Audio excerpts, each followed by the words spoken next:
സ്വാഭാവികമാണ്. എൻ്റെ ഭക്തിയിൽ ന്യായമായ രീതിയിൽ ഞാൻ തകർന്ന് തരിപ്പണായി. 23 വർഷമായി ഞാൻ ഇതിനു വേണ്ടി നിയമത്തിൻ്റെ പോരാട്ടം. എൻ്റെ കിടപ്പാളം പോയി. എൻ്റെ ഭാര്യ അറ്റക്കാരത്തിനാണ്. 2 പെൺമക്കളുണ്ട്, അവരെ കെട്ടിച്ചു വിട്ടു. അത്രേ ഉള്ളൂ.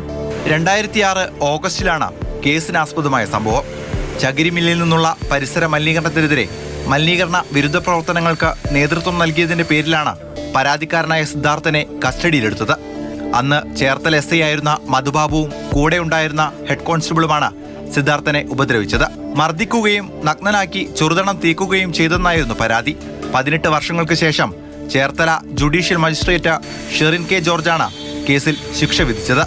സിദ്ധാർത്ഥന് വേണ്ടി 4 ഡോക്ടർമാരടക്കം സാക്ഷികളായി ഹാജരായി. സത്യം പറഞ്ഞ കർണപുടം അടിച്ചു പൊട്ടിച്ചു. അതിനെ ENT ചെയ്ത ഡോക്ടേഴ്സിന്റെ 3-4 സാക്ഷികൾ വന്ന് കോടതി മുമ്പാകെ മൊഴി പറഞ്ഞു. അത് തുടർന്ന് ഇത് കുറേ നാളായി. 2006 2007 CC നമ്പർ ഇട്ടിരുന്നത്.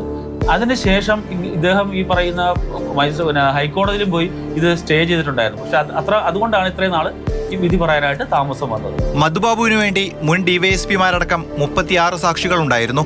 ഇരുവർക്കും 1 മാസം തടവും 1000 രൂപ പിഴയുമാണ് വിധിച്ചത്. നിലവിൽ ആലപ്പുഴ DYSPയാണ് മധുബാബു. അപ്പീൽ നൽകിയ മധുബാബുവിന് ജാമ്യം ലഭിച്ചു.